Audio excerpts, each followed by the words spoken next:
Hi, good evening, everyone. I just want to thank Shiva and Yaakov. Thank you for this opportunity to discuss a rather important subject, somehow navigating Yontif with our kids in a healthy and positive way. I also want to thank everyone. I understand it's Erev Yontif. You know, to come out Erev Yontif and give up an evening is impossible, and I get it. And I appreciate everyone who did come. And I just hope we have a meaningful evening together. The emes is a terech be'erev Shabbos is oichel b'Shabbos. You work hard Erev Shabbos. You eat on Shabbos. Doesn't just mean the food. It means ruchnias. It means our whole approach to Yontif. This is begeda terech be'erev Shabbos. This is it. And if we want to eat the peiros of our families having a geschmack Yontif together, so we have to be terech be'erev Shabbos. This is begeda terech be'erev Shabbos. We've got to put thought into, and not just fly with it and hope for the best, but put thought into the sugya of connecting our kids to a meaningful Shabbos or a meaningful Yontif. For us, Yontif, for most of us, Yontif is a gewaldige time. It's uplifting, it's meaningful, it's a time to reconnect, to restart. It's pasha a time of special relationship with Kudsha Bricha, and we look at it with trepidation. It's true, we're scared. It's the days of awe. It's awesome, it's frightening. But for us, it's also uplifting, it's meaningful, it's special, it's geschmack. It's also a time of tremendous stress. The stress, pashat, the energy-related stress.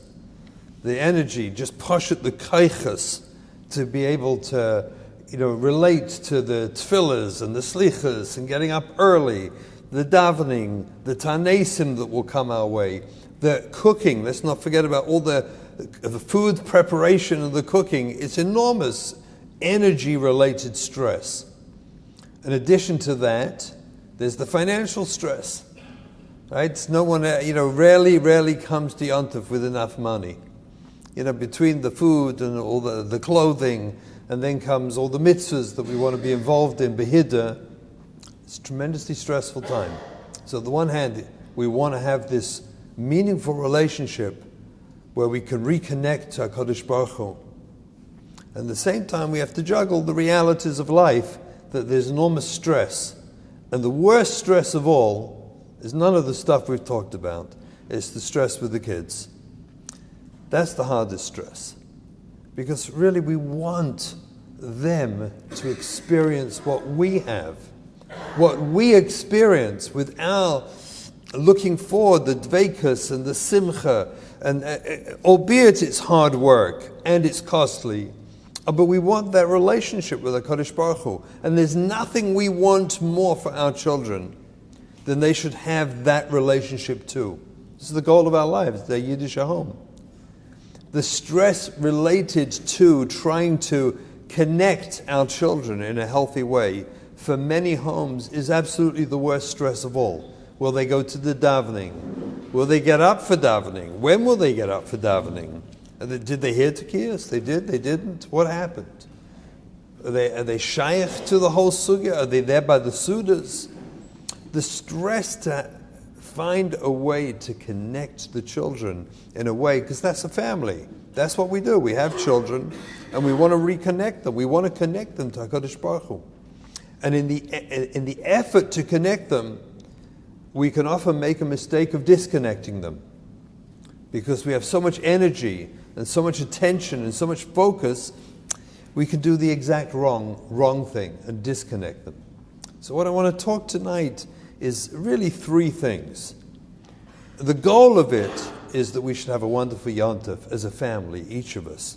We should work out how to have a family experience that's meaningful and connects us all to HaKadosh Baruch Hu. That's the goal of the evening. And there are three sets of comments I would like to share, to talk about, to bring us to that understanding. The first is going to be about our role, my role as a parent, as a Jew. What is my role? Who am I? What is my obligation, klapei shmaya? What should I be thinking about as I approach this tekufa of the year? The second section will be about understanding our children in a way that we can have compassion, true compassion for them, and not be so uptight with them, but have compassion and understanding of where they're holding and understand their journey. And the third section in Mitzvah Hashem, we will give practical advice and go through some of the practical issues that will make sense, hopefully, if I understand what's my role and I understand my children better. So it will make a lot more sense when we come to the practical advice of what should we actually be doing and how do we actually engage them in a way that's healthy. Let's start with a story. To me, it's one of my favorite stories of all time. And it's the story they say over, it's a famous story. If you heard it before, enjoy it again, because it's such a geschmack story. And it's a story after the war that occurred in Borough Park in the USA. And the story was with the Baba V'Rav, Shlomo Halberstam, Tzei Chasadik V'Kodesh L'Vracha.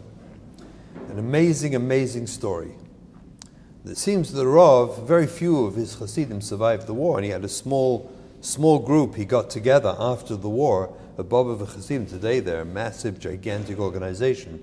But then after the war, it was a very small group survived. And it seems one Shabbos, the Baba V'Rav was walking to Beis HaMedrash Shabbos morning with his son Reb Naftali, that later became the Rav.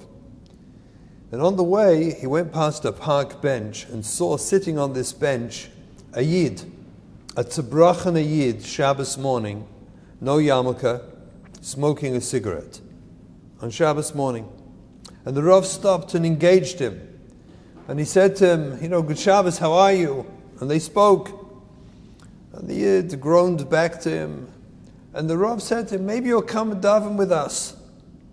And he said, no, I'm done with that. I'm finished with that. No, not interested. And the Rav spoke to him and tried to schmooze with him. And b'toich the dibur, the conversation, he discovered this Yid was once a Chasm in Europe before the war. And the Rav said, no, I've got a great idea. We don't have a Chazan in our Beis HaMedrash. Maybe you'll come be the Chazan in our Beis HaMedrash. We need a Chazan. The Yid is sitting there smoking with no yarmulke, Shabbos morning. And he declined, and the Rav went on his way. Next week they came back, on the way to shul. The Yid sitting there smoking, no yarmulke on the bench. And again the Rav engaged him. Maybe you'll come daven with us. I told you we need a Chazan. Maybe you'll come be a Chazan by us. And again he declined. As they went to shul, his son, Rabbi Naftali, who later became the Rav, turned to him and said, Tati, he's a Machal Shabbos b'Fahesia. He should be the Chazan in our shul. And the Rav turned to him and said, Shem Yirachah, how can you say such a thing? That Yid is not smoking. Hitler, Imach Shemai, he's smoking. That Yid's not smoking. That's a Tayyadik Yid. He should be the Chazan al Beis HaMedrash. And they went on their way. Third week came by. Again, they come past the Yid. And again, he invited him to be a Chazan. And again, he declined. And again, Rav Tali said to him, Tati, sof, he's Machal Shabbos. He said, Chas v'shalom. That Yid is not smoking. The Gestapo, Machshmam, they're smoking. That Yid is not smoking. The story continues that the Rav eventually was mashpia on this Yid to come to his Beis HaMedrash and become the Chazan in his Beis HaMedrash. Years later, decades later, he left the Beis HaMedrash, he moved somewhere else. Many decades later, the Rav got an invitation to be Masada Kedushin for an Einikel, a grandson of this Yid. He declined, but he came to the Sheva Brachas. And when he walked into the Sheva Brachas, he was greeted by no less 100 Einiklach, 100 grandchildren, who went over to the Rav and said, you're our grandfather. Because you saw the truth in our grandfather. You saw him. You saw it wasn't him smoking. It wasn't him being Mechal Shabbos. The Nazis are Machshmam. That's who was smoking. And you saw that. And you brought him back. When I was here last time, we discussed the 4 S's. You remember the 4 S's of attachment? Safe, secure, seen, and soothed. the way we should attach our children to us and to Rabbeinu Shalom. Can any one of us say authentically, I know for sure I gave my children all four, safe, secure, seen and soothed. I did it. Can anyone say that? Can anyone say that the community my kids grew up in, the schools they went to, the shuls they went to, the environment they lived in, gave them safe, secure, seen and soothed? Can anyone say that? No. So when your kid is struggling, when you see them doing things that perhaps, why are they doing that? That inappropriate behavior. I will say to you, it is not that child who's doing that behavior. It's the trauma, it's the struggles, it's the detachment, it's the lack of safe, secure, seen and soothed. That's who's being Mechal Shabbos. That's who's struggling with the mitzvahs. But this kid, this is a Kaddish for Tahar, no less than the Baba V'Rav saw. Our role as parents is to bring this truth to our children. They have to see in our eyes that when we look at them and we look at their behavior, what they see is, I see a Kaddish for Tahar who may be struggling, I got it, who may have a hard time with this mitzvah. I have amazing, and no time now, stories of children I worked with over the years who, Pashat, when I first saw them, they Pashat scared me. Tattoos and earrings and who knows what. They Pashat scared me when I first saw them when they came to my office. Turned out that, the same kid that frightened me at the door, hi, what's your name? Hi, I'm Shmuel. Like sweet kids inside. But no one ever reflected it back to them properly. That's our primary job. What's our job as a Jew? What's our job for the Yomim Tovim? What's the tachlis of Yomim Tovim? What is the whole tachlis of Yomim Tovim? If not, Dov Kabay. If not, what is tshuva for? What are we being shoved to? We're doing tshuva, right? The whole tkufa of tshuva. Tzlichas and tfilas and tkiyas and tanesim. It's all about tshuva, right? It's all about coming back to Rabbeinu Shalom. What does that mean, coming back? It means to the mitzvah, the primary mitzvah of Dov Kabay, which is the tachlis of Kol HaTorah Kulai. The whole tachlis is this mitzvah of Dov Kabay, that we should reconnect to Rabbeinu Shalom. We should have an authentic relationship with Rabbeinu Shalom. So what is our job as a parent, as a Jew in this tkufa for our children, if not that we should be the ones to show them their connection to Kudsha Brichu, to show them that I see an authentic Jew. I see through the lack, of this problem, the sneers, or the davening, or the getting up late, or whatever your problems are, not the being not tuned into the whole sugya, running away from the meals, falling asleep, not getting out of bed. I see through all that. I don't see that. That's the trauma, that's the struggles, they have to know when they look in my eyes, what they see is that I see an authentic Jew. Just as Rabbeinu Shalom sees us as authentic Jews, despite, let's be honest, what do we bring back to him compared to last year's Ne'ilah commitments? What are we bringing back to him this year? Are we really proud of where we are, of all the commitments we made? And yet HaKadosh Baruch Hu sees the truth. And he wants us to reattach. The Baba V'Rav saw it in a Yid where he wasn't distracted by all the externals. He saw the internal. He saw the real Yid. See, parenting, what is parenting? What is the real Yisod? What is the word concept of parenting? If not to provide attachment. We want to cause, we discussed it at length last time, connecting with our children that they should feel attached to us. Why? As a Yid, why is that so important? And I contend it's so important because if a child will learn how to connect with me, their personal, private Av Harachamon, then maybe they can transfer that experience when they mature and matriculate. They can transfer that to the Av Harachamon. But if they don't have the dogma of an Av, an Aim, Harachamon, well, how are they going to transfer that? How are they going to trust Rabbeinu Shalom that he should? That's where they get it from. By observing our relationship to them. I've got news for you. It happens better when they defy you than when they don't. Think about it.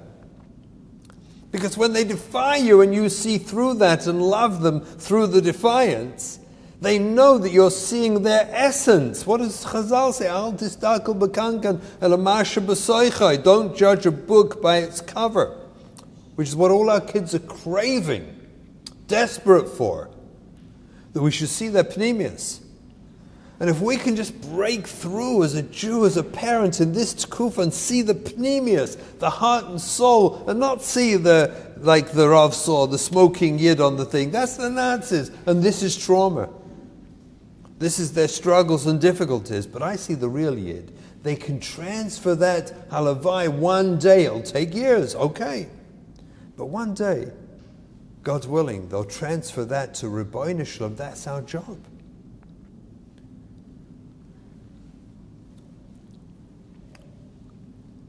Dov Kabbai, this mitzvah of Dov Kabbai, how do we achieve Dov Kabbai?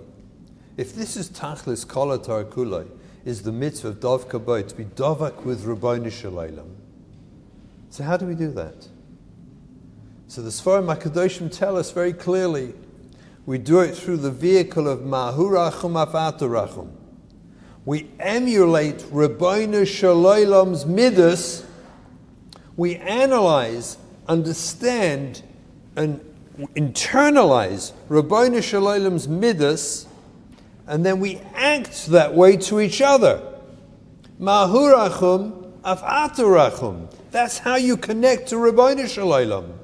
A physical connection. It's by being medame your behavior to His. So we learn Hashem's midas. Shem Hashem kel rachum v'chanun. We have to learn to be merachim. Hashem Hashem loshen rachim kel loshen din rachum v'chanun. 2 more times rachamim. Rachamim twice, then din, then 2 more rachamims. It's always with rachamim. We have to surround everything with rachamim. So what could be better for us? Think about it. It's amazing. It's marvel, actually. Once you get you change your head into this new place where forget, what's better? Here's a lomdus they discuss in the Sfarim. What's better for my avodas Hashem? Utilizing my good midas to serve Rabbeinu Shalom, or overcoming my bad midas to serve Rabbeinu Shalom? Which one is actually better? Which one brings me closer to Hashem? As Pasha, any Chacham would understand that overcoming your bad midas is a starker avodah in terms of avodas Hashem than just simply using the gifts Hashem gave you, your good midas. It's Pasha like that. Well, in the same vein, when your kids are difficult, shall we say, because this drasha, let's face it, is not about what we call the APKs. You know what APKs are? Autopilot kids. Basically, they're born, you put the battery in the back, you flitch and they come right out, the best seminary, the best yeshivas, get married. I used to say in America, they go to BJJ, they go to Brisk, they end up in Lakewood, and everything's fine. That's APKs. What's all the rest? The non-APKs. That's this drasha. They're the ones you put the battery in the back, you barely switch it on, and it goes over there.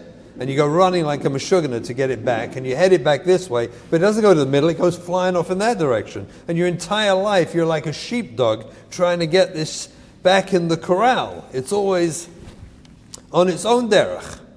That's non-AP. That's what this is about. So I contend like this. In terms of my personal avodah, me as a parent, me as an Eved Hashem, me as a Jew, in terms of my relationship to HaKadosh Baruch Hu in this tkufa of Yomim Noraim, of my effort to be Dov Kabbai, to connect to Kadosh Baruch Hu through Mahu Rachum Afaturachum, where do I need more Rachamim?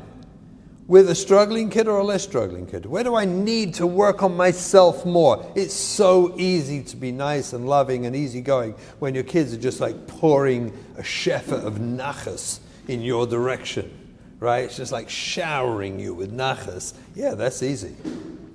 Do you work more on mahurachum afatorachum when your kids are all APKs or when they're not APKs? Avada when they're not APKs.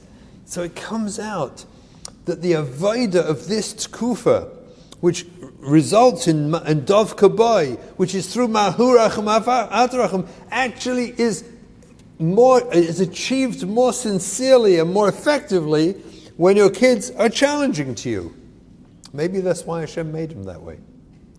Maybe that's why Hashem gave them to us, so they can improve my midas and my character and give me a more authentic yontif. And by doing so, model to them the healthy attachments that we discussed last time, that they can then employ and utilize in their journey.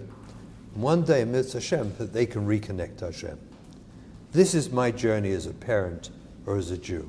This is my job in Yomim Noraim, is to realize that, as we once said, and I'll say it for the rest of my life, probably in every drush I ever give, your problems are not in your way.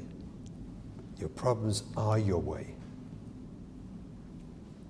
The problems presented to me is the very way I connect with Rabbi Shimon. They're not in the way. My kids are not stopping me having this great yontif, but they're a vehicle through which I can work on myself and have what yontif is really about. The true attachments through mahurachum afatorachum, to have a really truly spiritual experience and model that for my children. That's my role as a parent, as a Jew in this tekufa. Let's see if we can understand. You know what, one more comment first.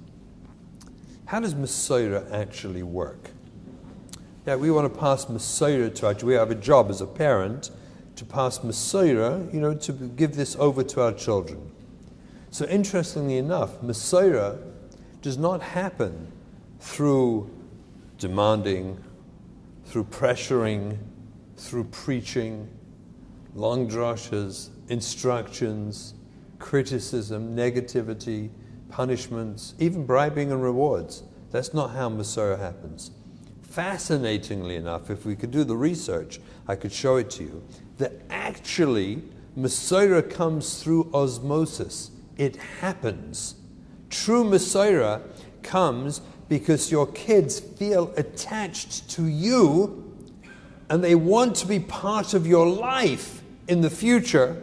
They imagine unconsciously sitting in your sukkah when they get married with their wife and their kids. They imagine coming to your Shabbos table. They imagine you going to their simchas. They want to be part of your life because they feel attached to you. Through that attachment, through that relationship, pours out Messiah. That's how it happens. It happens on its own. It doesn't happen by drushes, by threats, by criticism. No, it doesn't happen that way anymore. I'm not sure if it ever did, but it sicher doesn't in this generation. It happens because the children choose and want, it's an unconscious need, they want to be part of your life, part of my life. They want to be close to us. I mean, Mela, if you want to be close to me, I want to be in the same ballpark. I want to be doing things you're doing. I want us to enjoy life together. Masorah happens because of relationship. There's a fascinating pasuk in Hazinu. Pasuk says like this. We'll learn it in 2 weeks. Pasuk says, Zachar Yemai Sailam. Remember the days of old. Binu shnois dor v'dor. Understand the years of every generation. Shalavicha v'yagidcha. Ask your father, he'll tell you. Zkenecha v'yomelach. The Zayda, ask the grandfather, he'll tell you too. And the Bali Musa and the Bali Chasidus, they talk about these Pesukim in terms of Masoros HaTorah, the transition of Torah. Ask your father, he'll tell you. Remember the days of old. The anchor should be the Derech Yitzhak Saba, the way it always was. That's the anchor. And we should try to anchor our traditions in the traditional values of Masorah, of Yadus. If you don't know how to do it, Shalavicha v'yagitcha, ask your father, he'll tell you. Skeinecha v'yomlach, the Zayda will tell you too. This is how they learn these psukim. I'd like to suggest a different pshat. All that pshat about Masorah is in the first lines, remember the days of old. That's Masorah. That's the anchor. That's we have to bring up our kids, in a way that was a tradition of Yadus. We don't need new ideas. Torah tells us how to bring up our kids. What's the hemshech? Binu shnois davado. Binu is lashon havdalah. Bein zeh lezeh. Binu is havana, understanding, by separation. Bein. Binu is bein. Separate between two ideas. Separate shnois, the shinuyim, dor v'dor of every generation. Understand that generations are different. There's a natural Yeridus Hadairis, but there's also changes in every generation. The music one generation grows up with, to the next generation is like old-fashioned. They don't want to listen to that stuff. They have a whole new type of beat and music from 3 generations ago. That's like, whoa, that's like archaic. Do people really listen to that? It's like it hurts their ears. Hairstyles, clothing, everything changes. Subtle shinuyim. The chachma in parenting is to understand that we need a firm anchor in the traditions of Torah, but then you have to be a chacham, binu, understand the differences, shnois and the shinuyim, dor v'dor of every generation.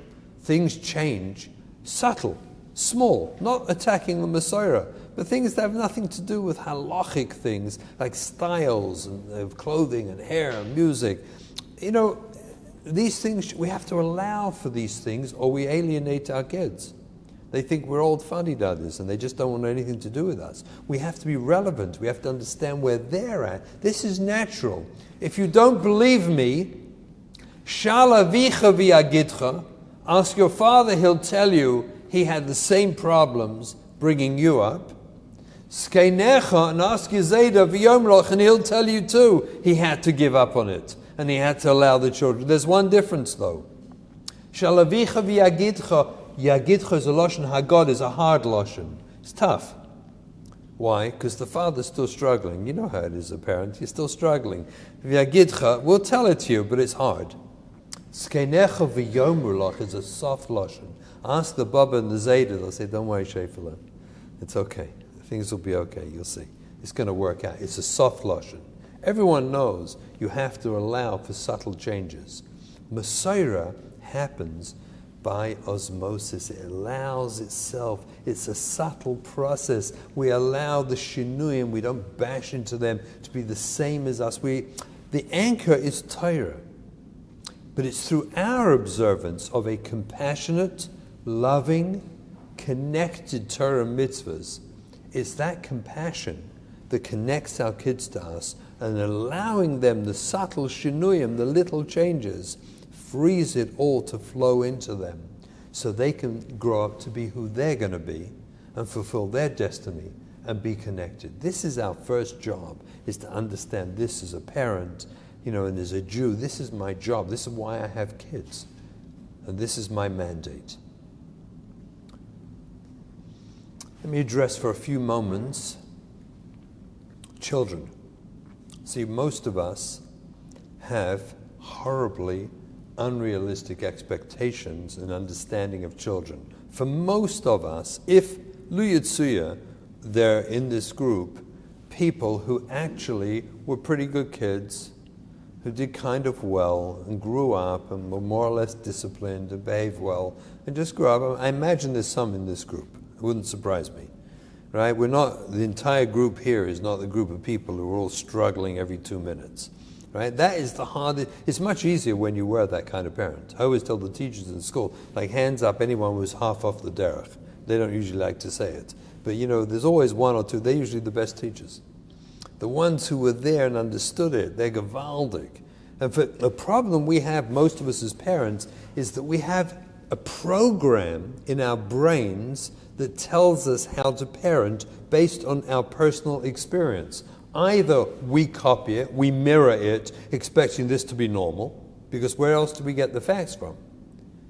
Or we reject it. If we didn't like, the whole matzah, then we reject it and we do the exact opposite. But again, it's without thoughtfulness. They're both wrong. So how do we do it? We have to understand the realities of what is the truth about our children and their struggles. There's a Gemara in Nida, Tes Zayin Amud Beis. The Gemara says like this: Hamalach hamamuna al hahirayan lailishma. There's a malach in charge of pregnancy. His name is Laila. Noitel tipa mamida lifnei makom. He takes a drop of embryonic fluid from the pregnant mother, places it before the Rabbanim Shalom, and he says, Tipa zumati alea. What's going to be? How's he going to grow up? Hacham or tipish? Will he be smart or stupid? Gibber or cholash? Strong or weak? Osher or oni? Wealthy or poor? Ve'ilu tzadik v'rosh loy tema. He doesn't ask if he's going to be a tzadik or rosh. Okay, a kol b'dei shemayim chutz mi'yerushamayim. Yerushamayim is a person's own work. But the rest, and I believe those are the three dimensions we live in. Hacham or tipish is your internal intellectual functioning. Gibber or cholash is your physical body, strong or weak. Osher or oni is the environment you live in. You're wealthy or poor. It's the circumstances of your life. I think it really means the three dimensions in which we live our lives. And it's kol b'dei shemayim. What does it mean, a kol b'dei shemayim? Listen to this. Zog Rashi. Rashi tells us what's kol b'dei shemayim. He says, kol midaisov v'kareisov shel adam boin loy b'gezeres melech. Every person born, their midas, character, and personality, v'kareisov, and the events that happen to them and may hurt them on the way, the traumatic events, the hurtful experiences of abuse, the meeting the wrong neighbor who seems to slap them in the wrong direction. Karoisov, the events that happen to them, and all their midas is all min hashamayim. That's all min hashamayim. Hakol kol midaisov v'karoisov. This is not Mishpacha magazine. This is Rashi. Kol midaisov v'karoisov shel adam boin lo b'gzeres melech. It's all min hashamayim. Technically speaking, if you get upset with your kid one day because your kid is just lazy and you can't stand it, they don't help, and you need so much help. Take the garbage out, help with the dishes, do something. And the kid's sitting there, whatever they're doing, playing one game or another. And you go over and say, you're so selfish and so lazy. What's wrong with you? So technically, if they saw this Gemara, and it's true, they should say, I'm so sorry. I was min hashamayim. It's Ayin Rashi, Tes Zayin in Nida. I mean, kol midosav v'karosav, boilam b'gzeres melech. I didn't ask for this. Actually, I'm your nisoyan.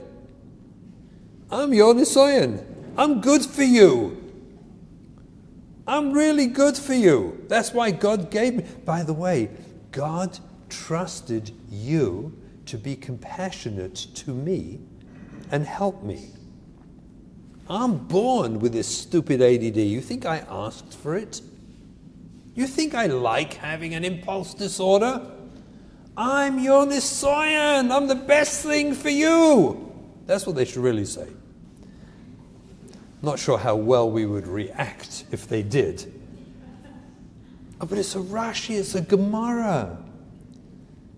If it's true, if it's sheker, then we're chayev. If you're going to yell at your kid, you're so lazy, and it's not true, then you're chayev. You're a mazik. You just wrecked your kid. If it is true, they're your nisoyan. How does yelling at them help them? You should go over and say, Shefala, you're lazy, but it's not your fault. And if you feel in the mood of helping, I'd appreciate it. But if you're not, that's fine. It's fine, because you're lazy. It's your thing. You want to overcome it, I'll be glad to help you overcome it. But if you're not in the mood for overcoming laziness today, that's fine. This is your nisayon. And they say, okay, fine. They should activate in us their variety of midas level disabilities should activate in us the mahurachum afatarachum. It's a synergy. It works together. God gave it to us so we all grow. We all get better.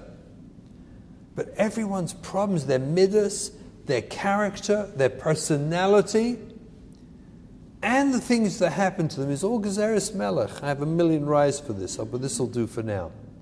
We have to be compassionate to that. You can't get upset with your kid. Why are you selfish? What's the matter with you? Why are you so selfish? Why are you so selfish? I don't know. Go ask God. He made me this way.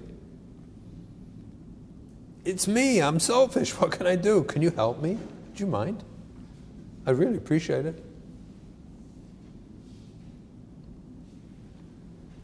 We have to understand our children, and we have to see. It's like Reb Shlomo Baba said, it's not the Yid that smokes, it's the Nazi who's smoking. This is a good kid. This is a good kid. He happens to have ADD. That's his nisayon. Be impulsive, or selfish, or lazy, or anything else. Disrespectful. That's their nisayon. They're my job. That's my job to help them. We have to be realistic about our children and not expect like they should all be these perfect. No one's perfect. No one's born perfect. No one is perfect. No one leaves the world perfect. It's the process of life. And when better during this stressful Yomim Tovim to remind ourselves of this truth so that we can approach our kids with compassion and they can feel our sensitivity towards them. Halavai, halavai, halavai. There's a Chasm cipher, an amazing, amazing Chasm cipher on a pasuk in Koheles. The pasuk says like this: Eilecha eretz shemalkecha nar v'sorecha b'boki yochelu. I'll translate it. Eilecha eretz, oy vey for the country shemalkecha nar, whose king is a child, v'sorecha, and the ministers b'boki yochelu, eat breakfast. I'm just translating literally. A very strange pasuk. What is the pshat in this pasuk? It's the Chasm cipher. Let me see if I can read it to you, if I have it. Yeah. So the Chasm cipher says a fantastic thing on this pasuk.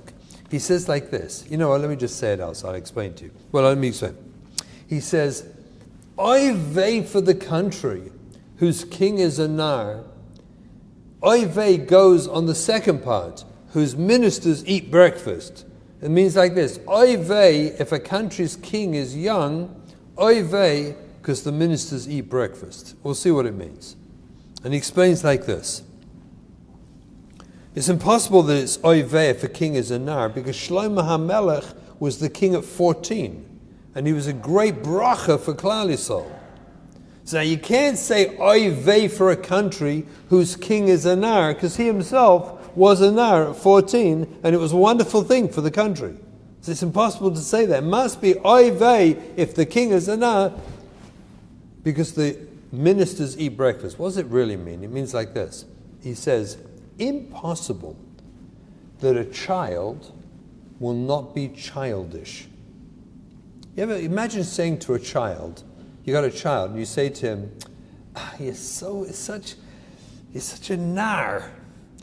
You're behaving with such narishkeit. You know what the kid should say? You say, yeah, I mean, technically I'm a nar. That's right. And a nar should act with nar-ishkeit, because I'm a nar. Zog the Chasm cipher. It's impossible for a child not to be childish. It's impossible for a nar not to act sometimes narish, with narishkeit. That's the nature of a child.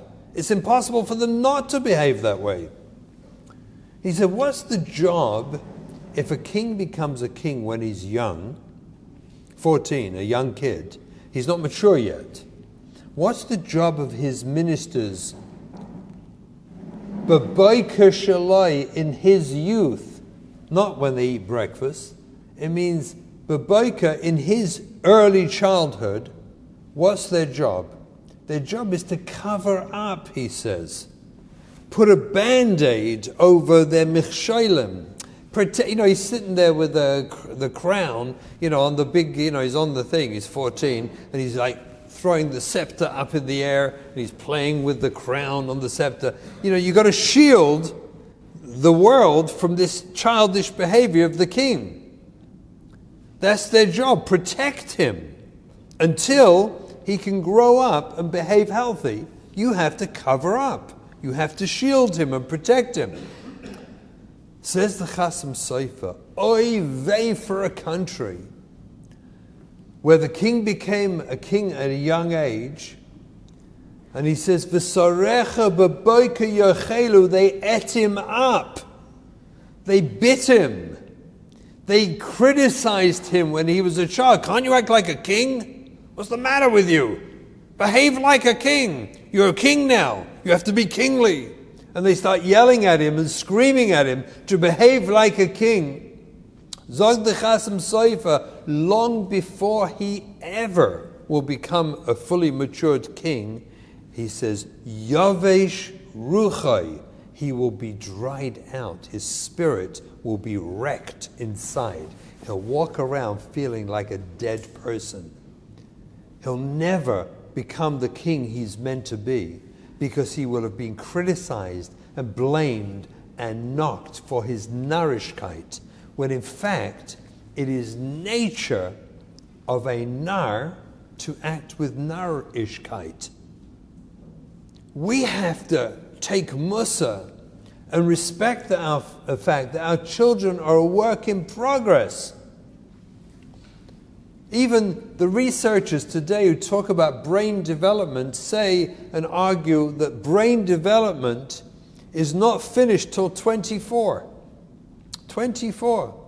And here at 14, where it's 10 years early, we're expecting this kid to behave. Sit up straight, you're bar mitzvah now.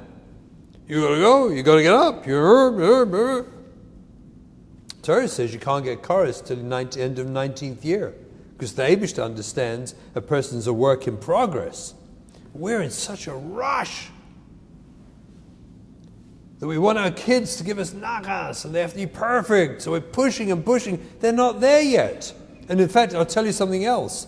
In this day and age, there's a lot of research that connects, university research, that connects maturity to age life expectancy. And it's been done time and time again to show that as life expectancy is getting older, people are living older, maturity is lagging.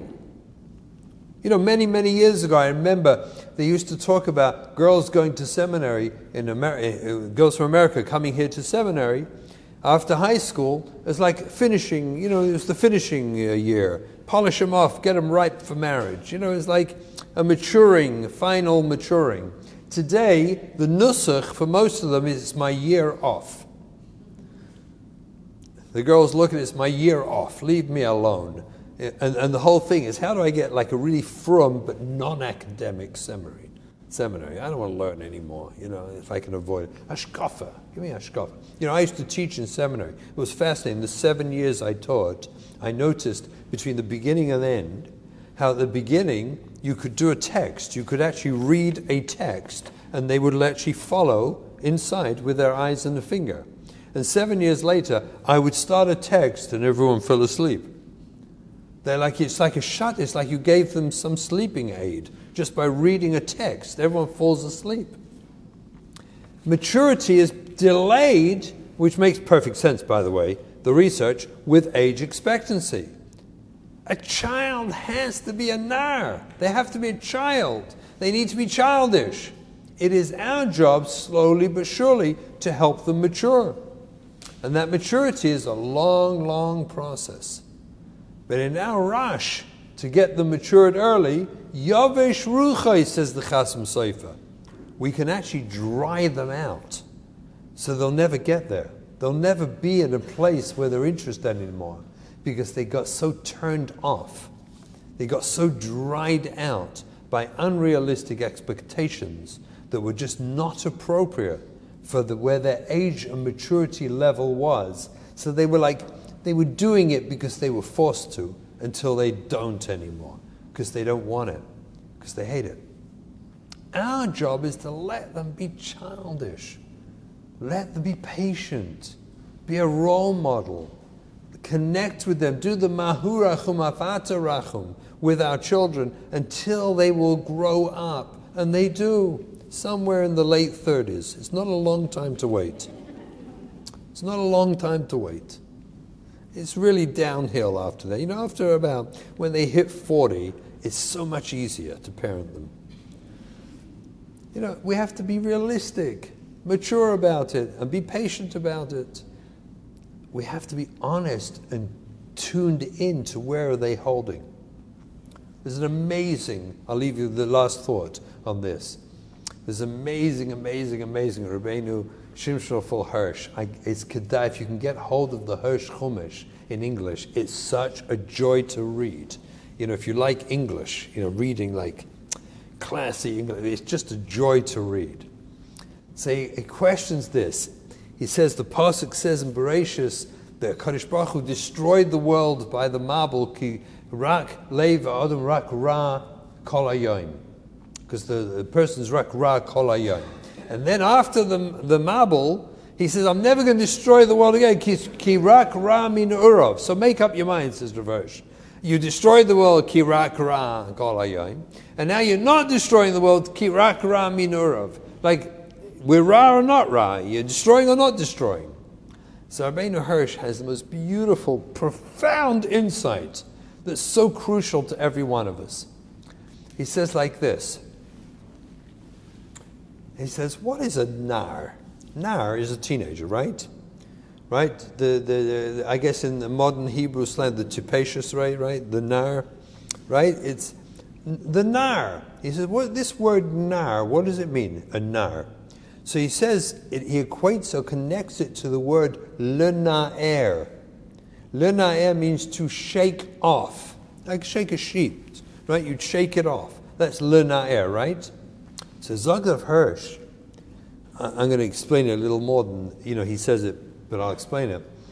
When a child is small, you have a baby, so you're in charge. A baby has no clue how to do anything. So you're in charge. You set the pace for feeding and changing and whatever it is. And you tune in to the cries and whatever else it is, and you respond. But you're in charge. You're kaveya. You decide what clothes the baby wears. Even a small child, as they grow up, mommy goes to buy the clothing, right? And you dress them, and you decide when bedtime is and bath time is. Basically, it's a dictatorship, right? You're the dictator, and you're in charge. That's the way it should be, because the child doesn't know how to do it themselves. So a child relies on healthy, mature parents to dictate their life. Halavai, by the time they're 18, 19, 20, and they leave home and get married, halavai, they will be self-determining. They'll have matriculated, and they will decide to make basically all decisions for themselves. Of course, what's negate to you, you have power of veto. But nevertheless, you don't want to be buying their clothes when they're 19, 20. You don't want to make choices for them at that age. You want them to do it themselves, and you hope that you've taught them how to do it. This transition from dictatorship to what's essentially more or less a democracy, where they have a right and a say in their own lives, of course with a certain veto from a parent, but basically they're independent, people. How does that happen? Zogdav Hirsch, the children are lena'er, they shake us off. That's a nar. A nar is up and down. You know what teenagers are like. Every 2 minutes, look at any two girls. 1 minute they're best friends, the next minute they hate each other and they're crying their head off. And the worst thing to do is get involved, because the next day they're best friends again. So you dare not say a word. It's a whole volatility with the hormones and life and growth and development. They're like 2-year-olds in a big body, right? They're just totally nuts, going through their up and down craziness. That process is called Narus. And says Rav Hirsch that Hashem is saying to the world, if your rebellion would be rak ra kol hayom, I'll destroy you. But if your rebellion is rak ra min urav, you're immature. Talking to adults. You're immature, you're not developed. You're working on your dveikus, you're working on your yadus. But your rebellion is not because you're doing to rebel against me. You're just not developed. That'll never destroy the world.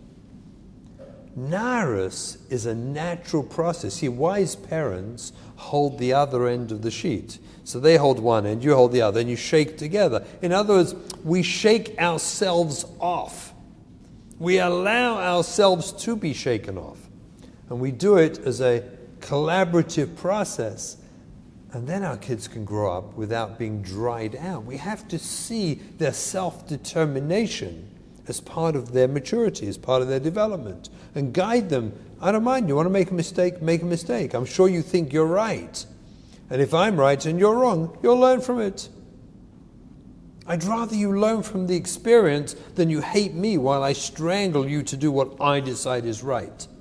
So yes, I'll tell you what I think is right. I'm not shy. I'll tell you what I think is right and wrong, but I will give it over to you to decide what you're actually going to do. I'm not going to force you. And you see right away they get like scared, They're kind of used to us forcing them. Because we've got to shift the process over to them. So the second thing, if we're going to get through these Yomim Noraim, this Tkufa, well, with all the stress involved, is to be honest about our children. They're a work in progress. Do not expect them to be big tzaddikim and so for dveikus. And even if you remember you were in your early years, you remember you were and you were turned. What's that got to do with them? Everyone has different personalities. They're different. We're all born with different. Like we said from the Gemara Nida, midas and personality. There's no shailos what I was to them. So that's the second thing. Have realistic understanding of your children. Allow them to be children. Allow them to grow up. It's not all about this yontif. It's about their whole life.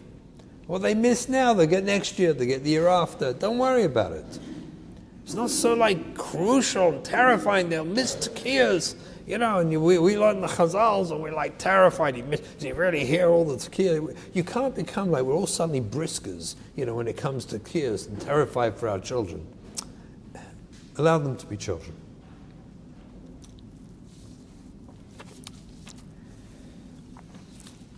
So now I'd like to talk about some practical advice. Practical advice. And we're talking now about, based on what I've said till now, about our challenging children. The ones who are challenging and they're not exactly, doing what we would like them to do. So we have to talk to them. We have to create realistic expectations for them and us. We talk to them. If you've got kids who you know very well they can't sit through a Suda, so why make them? How about, instead of the tension, will they, won't they, and this whole background struggle of trying to get them to sit through the Suda, how about we just go and talk to them before Yontif and say to them, I know it's hard for you. Can we work on this together? What could we do to make the Sudas more comfortable to you? How can we do, is there anything that you would like better the Suda? Because sof goes sof, I'm in. I already got the Messiah. I'm already doing what I'm meant to do. I want to help them do it.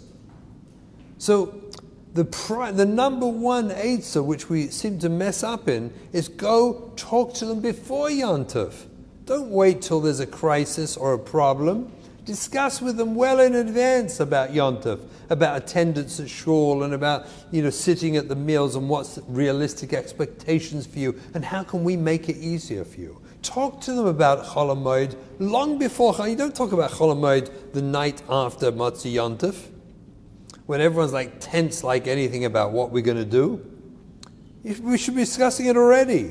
What would you like to do, Chol HaMoed? Let's talk about it and plan in advance things that make sense for them and make sense for us, that it can all work together. And we should be going out of our way to work out, how can I make this a meaningful experience for you? That's my goal. If a child isn't there, you say to her, it's not you're angry they're not at the Suda. I miss you, Shefala. I enjoy your company. What could I do to make it easier for you to be there? kid doesn't want to dress exactly so frum and yeshivish at the table. We can make a whole harbin of life by demanding they have to dress exactly Shabbosdik, and otherwise you can't come to the meal. Vushtait, where is this saying Torah like this? It's just merachik the children. You're just sending them away. We have to allow them to go through the process of Narus, the ups and downs of childishness. They have to be childish. And we have to talk to them and connect with them and reach out to them. We have to discuss with them things like going to shul, getting up in the morning. We sit down with them and discuss what's realistic. How much time, minimally, do we really expect them to sit? Really? We want them to sit 3-4 hours? It's madness. Shul shouldn't be a place for babysitting. We don't babysit in shul. It doesn't make any sense. Nor do we want to demand of our children, the whole way you have to be there through davening. Tell them in advance what makes sense for you. Give them information based on their age and their struggles. What is a realistic expectation? Tell them go home. Don't sit here if you're miserable. Go home. Go read a book. But don't sit here being miserable. You're going to hate Yadus. You're going to hate being frum. You're going to hate davening. Don't do it. Go home. There's a minimal needs for davening. I remember with some of our children who had their own struggles and issues, I would take a siddur and a yellow highlighter when they were little and started coming to shul, and just highlight a couple of pieces and say, just look for the yellow at the beginning and the end. That's all you have to do. Don't worry about the rest. And over the years, you add a few more pieces. But you create very realistic expectations with them about their attendance in shul and how long you should be there. Talk to them about it. And don't demand their work in progress. They don't have to be there the whole time. It doesn't make any sense. Give them the minimum. Surprise them by, instead of pushing them to expand themselves how much longer, push them for what's the minimal. Could you cope with this? Do you need less? Would that be good for you? Help tune into them so that they can feel understood, and they'll produce more. They'll want to do it. Give them too much, and usually too much is less, because then they rebel because they can't handle it. Give them the minimum possible. But talk to them about teens. I'll give you another one. Teens, I hear this all the time about the teens suddenly decide they don't want to go shul. Look, everyone enjoys their kids sitting next to them in shul. Everyone enjoys that. Well, if they're dressed properly, I guess, we really enjoy it. But you know what I'm saying? But ideally, we would love our kids to be dressed appropriately, and there's always some kid, usually a neighbor has some little tzaddik or tzaddikus. They're 5 years old, and they're there at the beginning of davening, shuckling the whole way through, davening out loud, and everyone else eats their hearts out, because this one, he just came back like that. That's the way they came back. I'll have a different nisoyon. This is not their nisoyon. But we have to be realistic. If they don't want to sit with you, don't. I recommend don't. If they want to go to a different shul, tell them to go. Teenagers, they don't like being around their fathers prickly. It's like, they're going to get the evil eye from their parent if they don't look. They don't want to be around their parents. Go daven somewhere else. It's fine. You want to daven somewhere else? I have no problem. I'll be happy if you come with me. I'll be thrilled. You want your kids to be with you? Never, ever nudge them in davening. Never point out the place. Never knew them. No. Just leave them alone. Be a role model of what davening is meant to look like. Be a role model. Let them observe someone davening. Same with benching. You know what benching looks like in most homes? We start benching. No.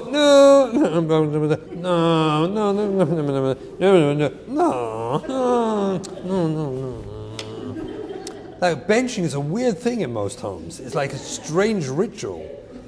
I never saw this news in the middle of my benching. It's so much more effective to simply bench like a mensch. Just do it. Do the real thing. Just do a dveikastik benching and let the kids observe that. And do a dveikastik tefillah. Don't know them. You want your kids to be with you, don't know them. Don't demand of them nothing. They can sit there, and if they sit there bored, when you can, you say, go home, Shafla, go read, come back later. Come back later, it's fine. Or don't come back later. Whatever's good for you. It's good for me. You have to have minimal expectations. Tune into them and be a role model. They're much more likely to want to be with you in shul.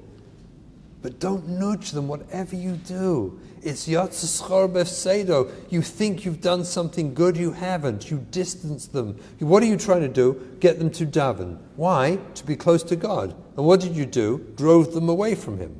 Think about it. It's mad. It's pashut mad. And we all know that's true. What's in the way? Ego. We know that. That's a different drasha. So give them the minimums, look away, and don't new them like crazy. And allow them to be there. And when you come home, and you find, we had one of our kids, I think for years, how many, 3 years? I wake him up Shabbos morning, Shabbos ta, I'm going to shul now, see you in shul. Yeah, I'll see you in shul. Nechtigatog, never came to shul. I come home from shul, never turned up. Sitting there drinking coffee, schmoozing. And you don't say, did you wash negavasa? Did you daven?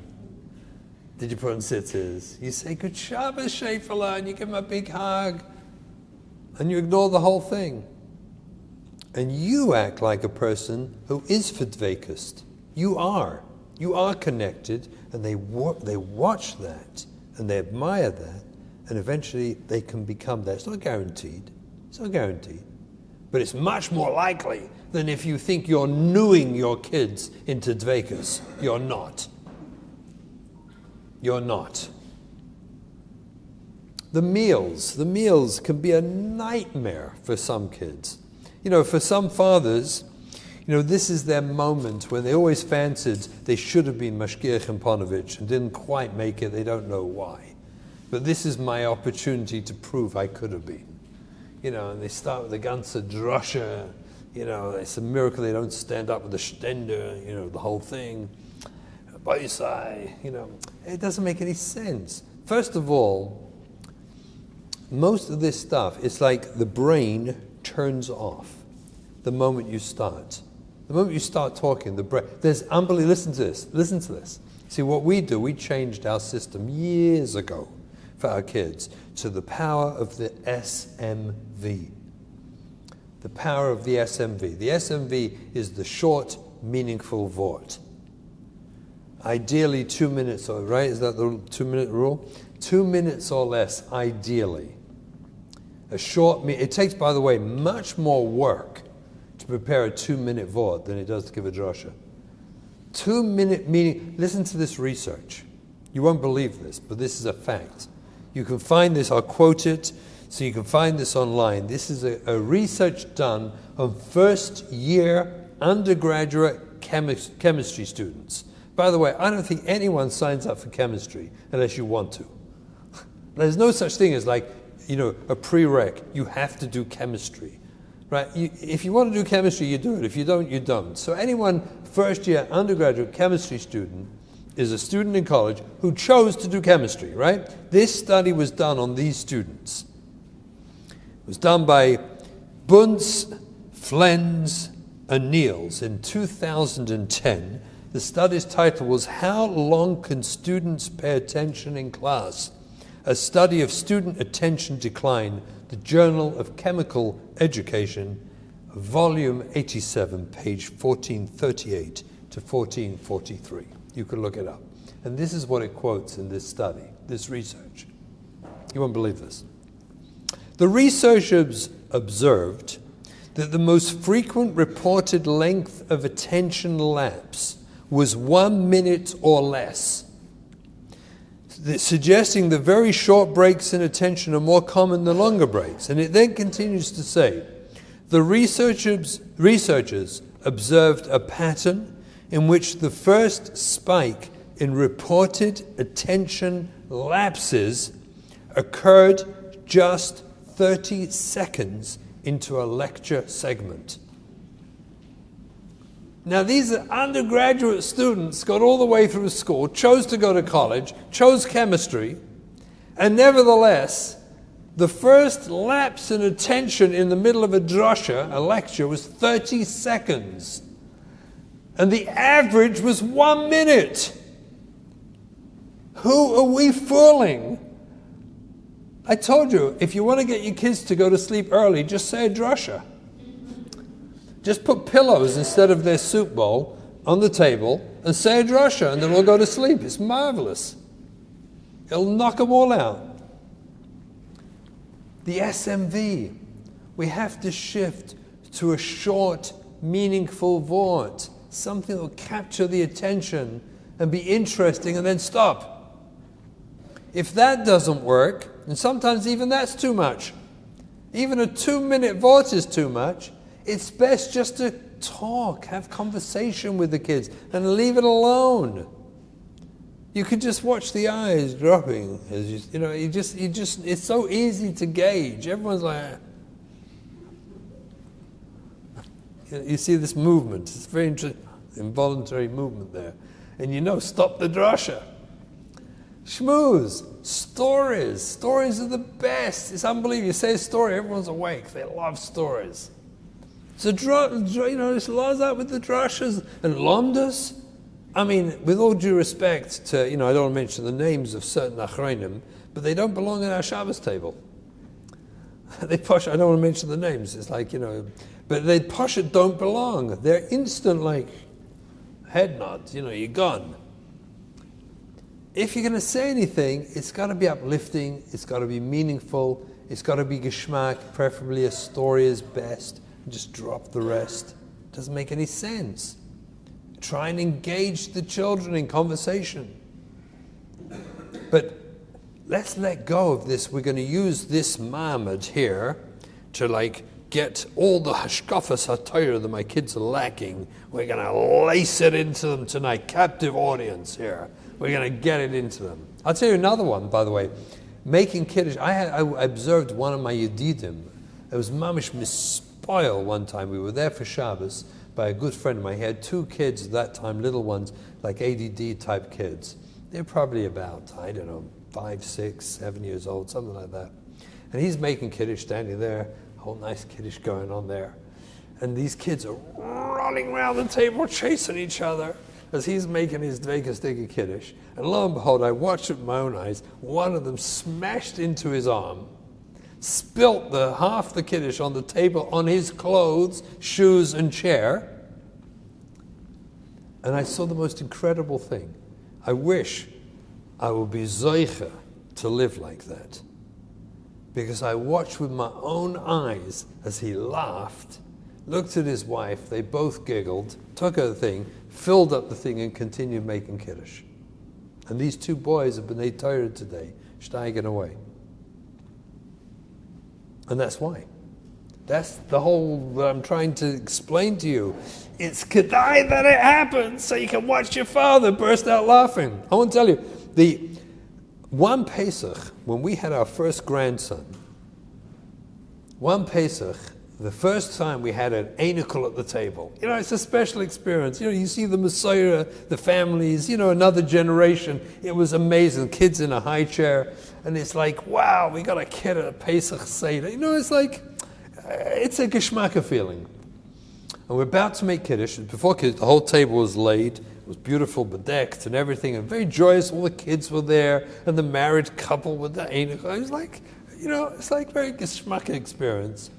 And as I'm about to make Kiddush, we don't know how it happened. This kid grabs a glass out of somewhere and threw it onto the table, smashing glasses and stuff and crashing in the whole table. And everyone burst out laughing, me too.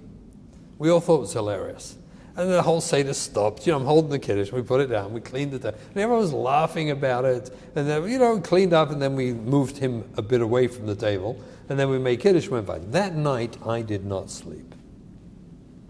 I had a very painful, emotionally disturbing sleep that night.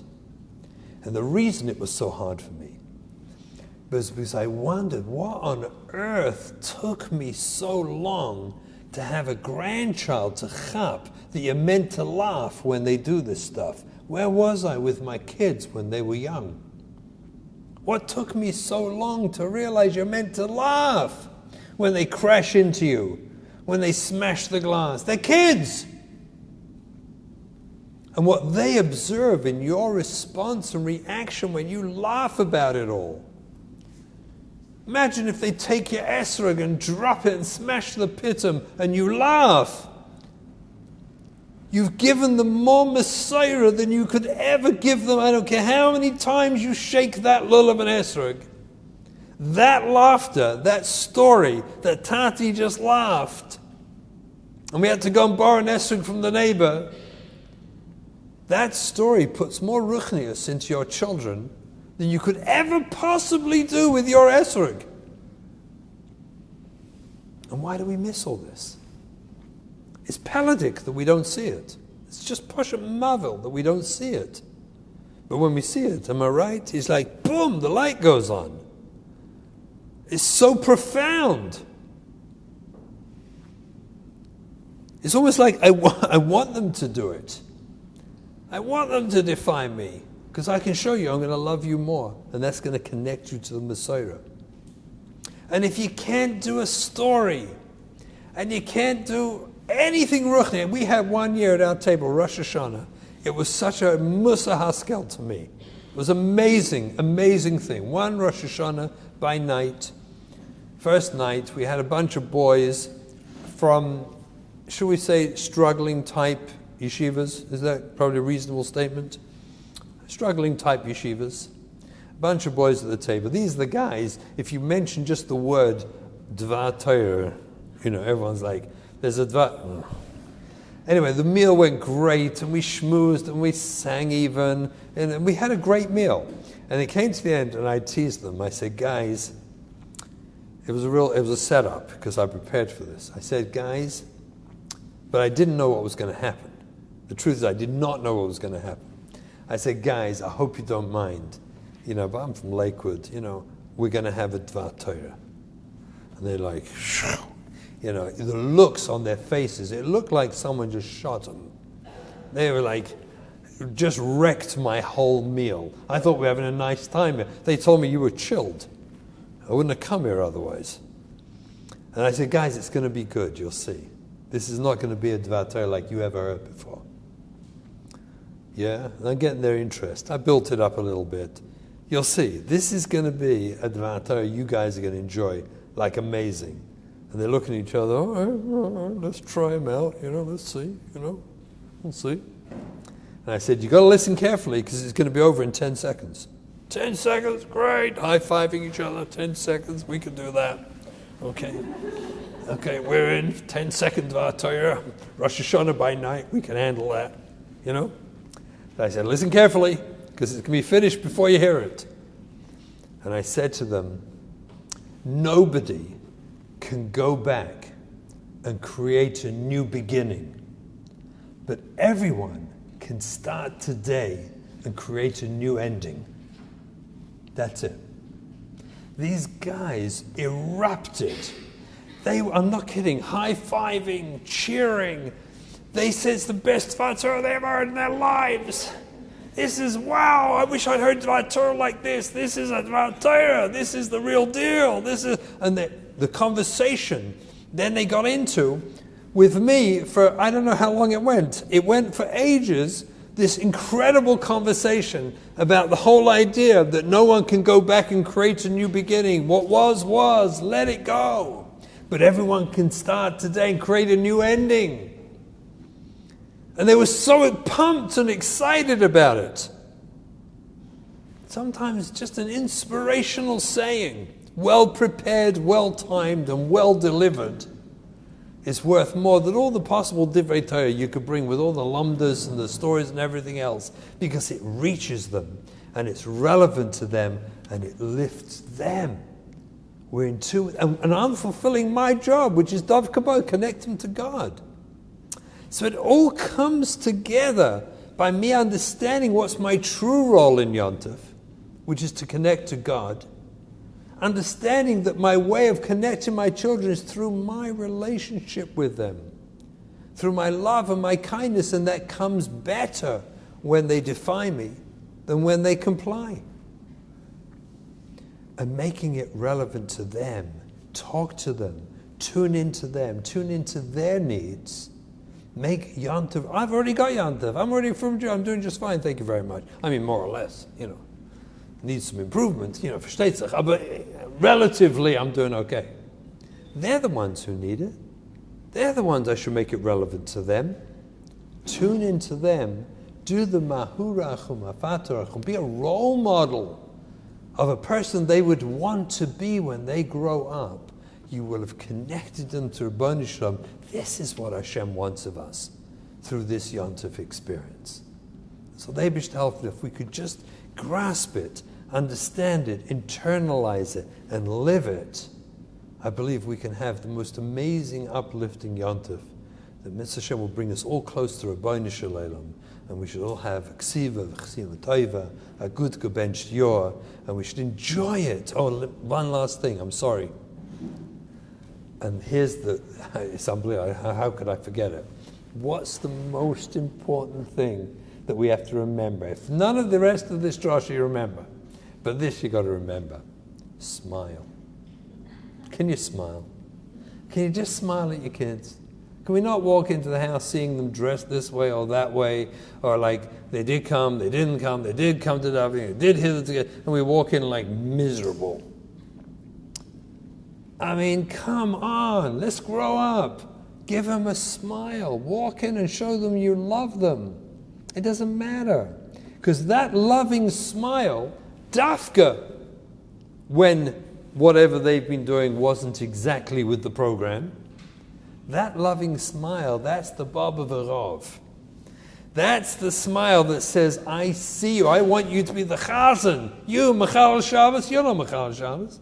I want you in my base of Medrash. I want you to be the Chasm. Imagine if we could be like the Rav was, and we could smile at our children and show them, I see through all the external traumas and struggles, all the package, all your problems, I see through it all. I see you. And that's something worth smiling about. That makes me smile when I see you. Gift your children your smile. Make them see that you love them. And with that, we'll have taka, an emistik, a yontiv, a true ksiva, chasima taiva, a good gebench. Thank you so much for coming out.